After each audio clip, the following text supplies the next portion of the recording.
Hello बच्चा party, welcome to commerce अड्डा 24/7। My name is search and I am your business studies mentor. बेटा आज क्या पढ़ने वाले हैं? आज पढ़ने वाले हैं हम लोग प्राइस मिक्स के बारे में। अगर मैं मार्केटिंग की बात करूं तो ये है आपका चैप्टर नंबर पार्ट नंबर 4। और मार्केटिंग जो है बिजनेस स्टडीज की किताबों में 11 नंबर पे आता है, लेकिन 11 नंबर पे तो आता ही है और 11-12 नंबर का वेटेज आता है बेटा बोर्ड्स में। यानी कि 11 से 12 नंबर का पेपर मार्केटिंग चैप्टर अकेले उठा के आपको देता है, अगर आप मार्केटिंग चैप्टर को बहुत अच्छे तरीके से पढ़ लेते हो, है ना। तो बिल्कुल नंबरिंग सही की गई, मतलब सही की गई है। किताबों के अंदर 11 है तो 11-12 नंबर का जो है बोर्ड्स में आता है इसका पेपर। और अब आज हम लोग क्या पढ़ने वाले हैं? प्रोडक्ट मिक्स पढ़ लिया हम लोगों ने बहुत अच्छे तरीके से ना। अब प्रोडक्ट के बाद हम लोग पढ़ेंगे प्राइस मिक्स, है ना। टोटल 4 मिक्स होते हैं, प्रोडक्ट, प्राइस, प्लेस और प्रमोशन। प्रोडक्ट पढ़ लिया है। इस वाले पार्ट में हम लोग प्राइस के बारे में पढ़ने वाले हैं। सबसे पहली बात, सर ये प्राइस में हम लोग क्या पढ़ेंगे, कितना डिटेल में जाएंगे, सारी चीजें बताऊंगा। लेकिन सबसे पहली बात बेटा ये है कि अगर आप थोड़ा गौर फरमाएं तो आप किसी प्रोडक्ट को क्यों खरीदते हो, है ना। सबसे पहले तो कोई आपकी वांट और नीड सेटिस्फाई हो जाती है तो आप उस प्रोडक्ट को खरीद लेते हो। लेकिन बेटा प्रोडक्ट को खरीदते समय एक बहुत मेजर फैक्टर होता है उसके दाम का, उसकी कीमत का, उसके प्राइस का, है ना। देखो कोई बहुत अच्छी चीज है, जैसे एप्पल के आईफोन को लोग बहुत अच्छा समझते हैं तो वो 1.5 लाख रुपए का फोन भी खरीद लेते हैं, है ना। और अगर मैं कहूं कि नोकिया का फोन है बेटा, वो कितना भी अच्छा हो जाए लेकिन आजकल नोकिया डिमांड में नहीं है ना। तो नोकिया बहुत अच्छा फोन निकाल दे, लोग तब भी उसको खरीद नहीं रहे हैं। और एप्पल अगर थोड़ा कम अच्छा फोन निकाले, लोग तब भी उसको खरीद रहे हैं। यानी कि किस तरह से ब्रांडिंग की, किस तरह से कंपनी की बहुत वैल्यू होती है, किस तरह से प्रोडक्ट की यूटिलिटी की बहुत वैल्यू होती है। और इन सारे फैक्टर्स के ऊपर प्राइस जो है वो डिपेंड करता है। अब आपने लॉ ऑफ डिमांड भी पढ़ा होगा।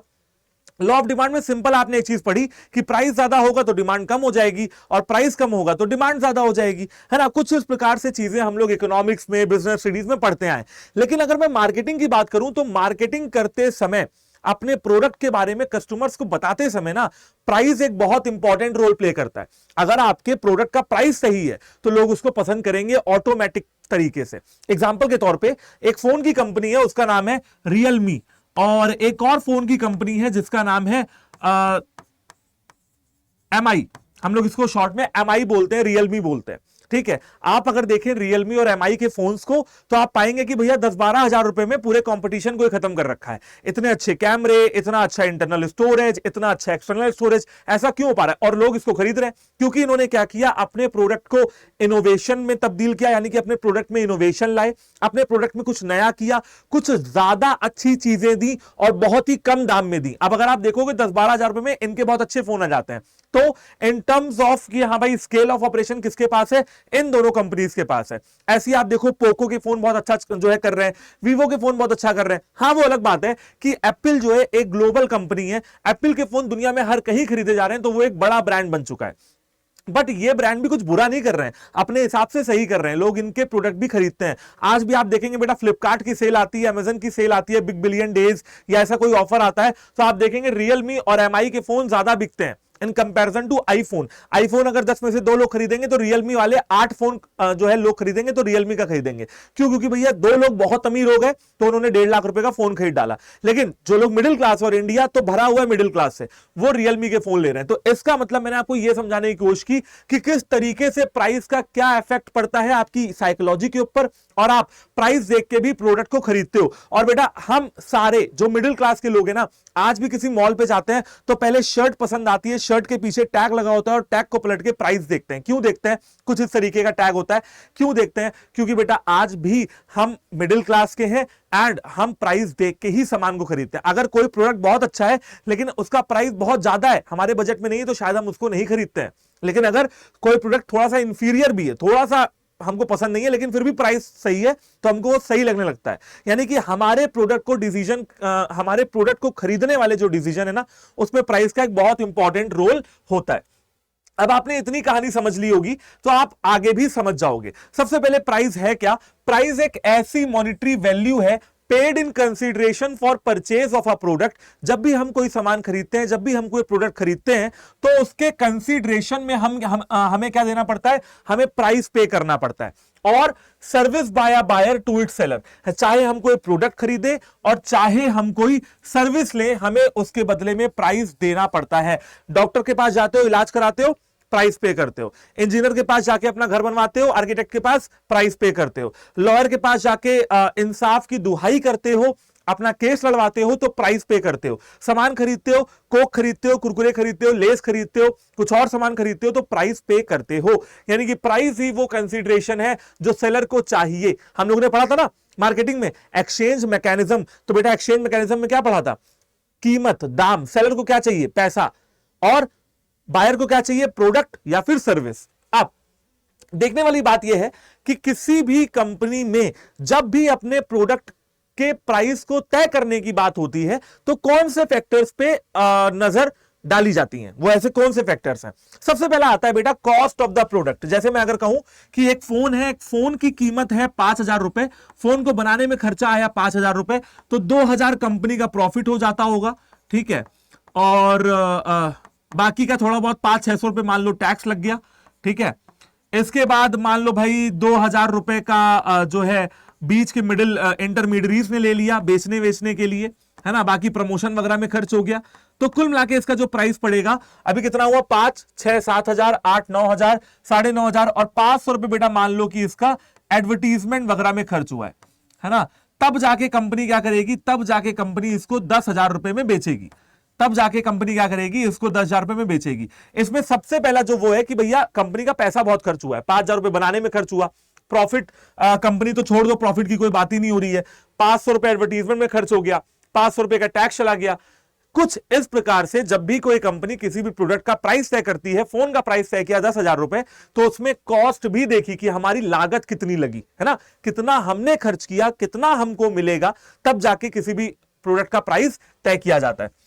फिर आता है बेटा यूटिलिटी एंड डिमांड। तो बेटा ये तो आपने पढ़ा हुआ है, बहुत ही सिंपल सा जो है लॉजिक है। अगर प्राइस किसी भी चीज का ज्यादा होगा तो ऑब्वियस सी बात है भाई उसकी डिमांड जो है वो कम हो जाएगी, ये आपने लॉ ऑफ डिमांड में पढ़ा है। और अगर प्राइस जो है किसी भी चीज का कम होता है तो उसकी डिमांड ज्यादा हो जाती है, ये आपने बहुत ही लॉजिकल सेंस में पढ़ा हुआ है। भाई ऑब्वियस सी बात है, अगर ये मार्कर 20 रुपए का है तो मैं खरीदूंगा, 25 का हो जाएगा तो शायद ना खरीदूं, किसी और कंपनी का खरीद लूं, यानी कि डिमांड कम हो जाएगी। अगर इस मार्कर की कीमत 10 रुपए है और मुझे 5 में मिल रहा है तो मैं 2-3 मार्कर खरीद लूंगा, डिमांड ज्यादा हो जाएगी, है ना, यही लॉ ऑफ डिमांड होता है। अगर मैं यूटिलिटी की बात करूं तो यूटिलिटी ऐसे देख लो, ऐसे समझ लो, बादाम है ना, आमंड और कैशू यानी कि काजू, है ना, ये दोनों ड्राई फ्रूट्स बहुत महंगे बिकते हैं। आपने काजू कतली खाई होगी मिठाई में, बहुत महंगी आती है। क्यों आती है? क्योंकि कैशू और आमंड का प्रोडक्शन बहुत कम है, सप्लाई बहुत कम है, उनकी यूटिलिटी बहुत ज्यादा है। ड्राई फ्रूट खाने में बहुत अच्छे लगते हैं, टेस्ट में बहुत अच्छे लगते हैं एंड हेल्दी बहुत होते हैं। तो जिस चीज की यूटिलिटी बहुत ज्यादा है ना, आप उसके प्राइस को बढ़ा सकते हो। लॉजिक तो यही हुआ। अगर आईफोन की यूटिलिटी बहुत ज्यादा है, अब आईफोन की कुछ एप्स हैं, क्लाउड आई ऐप की कुछ एप्स हैं जो बहुत अच्छे तरीके से रन करती हैं, बिल्कुल भी परेशान नहीं करती हैं कस्टमर्स को, और इंटरफेस बहुत अच्छा होता है और वो काफी हेल्पफुल होती हैं। तो अगर वो ऐप चलानी है तो आईफोन खरीदना पड़ेगा, करेक्ट है। तो बेटा यूटिलिटी आप देख रहे हो, यूटिलिटी किस प्रकार से ज्यादा होगी। ओके, अब आते हैं extent of competition in the market. Market में कंपटीशन कितना है? तो देखो इसको इस लॉजिक से समझो, अगर कंपटीशन ज्यादा होगा, अगर जिस मार्केट में आप अपने प्रोडक्ट को बेच रहे हो अगर कंपटीशन बहुत ज्यादा है तो आपको प्राइस को क्या करना पड़ेगा? थोड़ा कम करना पड़ेगा, तभी तो आपका प्रोडक्ट बिकेगा ना। कंपटीशन बहुत ज्यादा है तो प्राइस को थोड़ा कम करना पड़ेगा। और अगर कंपटीशन बिल्कुल भी नहीं है ना, आप ही अकेले सर्वव्यापी हैं, आप ही प्रोडक्ट बेच रहे हैं, तो भैया प्राइस को थोड़ा बहुत बढ़ा सकते हो। यानी कि कंपटीशन भी बहुत डिसाइडिंग फैक्टर हो जाता है प्राइस डिटर्मिनेशन के केस में। अच्छा, गवर्नमेंट एंड लीगल रेगुलेशन यानी कि टैक्स वगैरह की बात की जा रही है। बड़ी सिंपल सी बात है, अगर टैक्स वगैरह बेटा ज्यादा होगा तो आप अपने कंपनी के प्रोडक्ट का प्राइस भी ज्यादा कर दोगे, और टैक्स वगैरह अगर कम होगा तो आप भी प्राइस को थोड़ा कम कर दोगे। बहुत सिंपल सी बात है। प्राइसिंग ऑब्जेक्टिव ये मेन टॉपिक है, इसको समझो, इसलिए इसको लिख रहा हूं मैं येलो में। तो इसको जरा यहां पे समझना बहुत ही कायदे से, क्योंकि यहां पे बहुत सारे बच्चे कंफ्यूज हो जाते हैं। मैं अलग से इसको ऐसे करके लिख दे रहा हूं, तो इसको जरा ध्यान से समझिएगा। देखो बेटा कहानी क्या हो रही है, प्राइसिंग ऑब्जेक्टिव्स की बात हो रही है। ये एमसीक्यू में सीयूईटी 2023 में पूछा जा चुका है। अगर मैं सीयूईटी के पेपर की बात करूं तो 2023 में एक एमसीक्यू आया था जो प्राइसिंग ऑब्जेक्टिव्स को लेके था। वो एमसीक्यू क्या था वो छोड़ो, है ना, वो मैं आपको कभी डिस्कस करा दूंगा। उस एमसीक्यू के अंदर क्या था, क्या ऑप्शन से किन चीजों के बारे में बात हो रही थी, कंसेप्ट समझो। जब क्वेश्चन करेंगे तो वो क्वेश्चन भी मैं आपको करा दूंगा।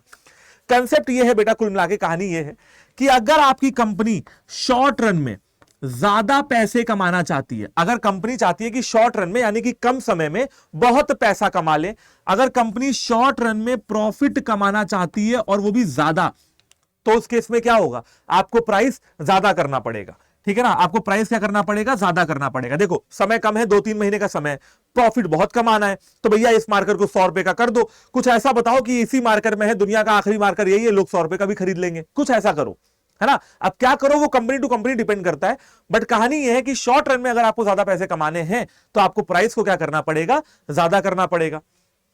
अगर आपको लॉन्ग रन में ज्यादा पैसे बनाने हैं, यानी कि आप लंबी रेस का घोड़ा बनना चाहते हो, लंबा चलना चाहते हो, मार्केट में सर्वाइव करना चाहते हो, लॉन्ग रन में पैसा कमाना है और प्रॉफिट ज्यादा करना है, तो क्या होगा, उस केस में बेटा प्राइस को आपको कम करना पड़ेगा।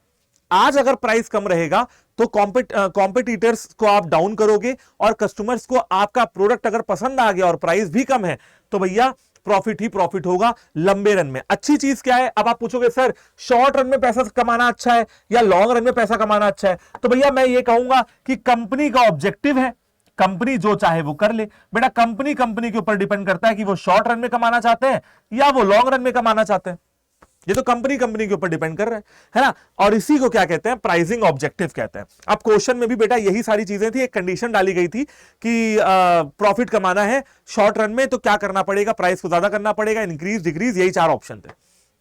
ठीक है, लास्ट में आता है बेटा marketing methods used. Marketing methods used में क्या आता है वो मैं आपको बहुत सिंपल तरीके में बता देता हूं। बड़ी सिंपल सी बात है कि जो भी आप एडवर्टीजमेंट वगैरह पे पैसा खर्च करते हो, है ना, उसके हिसाब से भी आप प्राइस को डिटरमाइन करते हो। एग्जांपल के तौर पे जैसे मान लीजिए भाई इंडिया पाकिस्तान का मैच चल रहा है, अब इंडिया पाकिस्तान के मैच में बीच में किसी प्रोडक्ट का एडवर्टीजमेंट आ गया। बहुत बार आपने देखा होगा इंडिया पाकिस्तान का मैच चल रहा है और ऋषभ पंत अपनी खिड़की से सीटी बजाते हुए निकल रहे हैं और किसी लड़की से कह रहे हैं कि ये मैं कर लेता हूं, है ना, तुम ड्रीम 11 पे टीम बना लो। ये एडवर्टीजमेंट आपने देखा होगा। या रोहित शर्मा कह रहे हैं ये मैं कर लेता हूं, आप ड्रीम 11 पे टीम बना लो। शिखर धवन कह रहे हैं ये मैं कर लेता हूं, ड्रीम 11 पे टीम बना लो।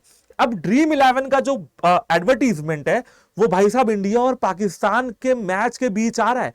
हॉटस्टार पे अकेले में 3 करोड़ लोग लाइव देखते हैं इंडिया पाकिस्तान का मैच, सिर्फ हॉटस्टार पे, टीवी को तो छोड़ दो। यानी कि जनता अगर देखी जाए इंडिया पाकिस्तान दोनों की, तो कम से कम 10 करोड़ आदमी लाइव वॉच देख रहा होता है मैच को। उस समय पे अगर आप अपनी कंपनी का एडवर्टीजमेंट करते हो तो एक ही बार में जो है बहुत तगड़ा एडवर्टीजमेंट होता है, लेकिन एक ही बार में बहुत तगड़ा पैसा भी खर्च होता है। तो जो भी मार्केटिंग मेथड्स आप यूज कर रहे हो उसके हिसाब से भी आप प्राइस को डिटरमाइन करोगे। इसका एग्जांपल एक लास्ट देता हूं। कोको कोला है जो आप पीते हो, 2 लीटर की बोतल आती है ना कोको कोला की, 2 लीटर वाली, 100 रुपए की बिकती है मार्केट में, 95 रुपए 95 की बिकती है। बट उसको बनाने का खर्चा पता है कितना आता है बच्चों, 10, 11, 12 रुपए, इससे ज्यादा नहीं आता। बाकी क्या कर रहे हैं, इतना महंगा क्यों बेच रहे हैं, क्योंकि भैया सलमान खान को एडवर्टीजमेंट में तो ले रखा है ना, Thums Up taste the thunder. तो सलमान खान अगर एडवर्टीजमेंट करेगा तो करोड़ों रुपए लेगा, बट ऑब्वियस सी बात है अगर करोड़ रुपए लेगा तो कहां से आएगी कंपनी के पास इतने इतने सारे पैसे, प्राइस बढ़ा के आएंगे।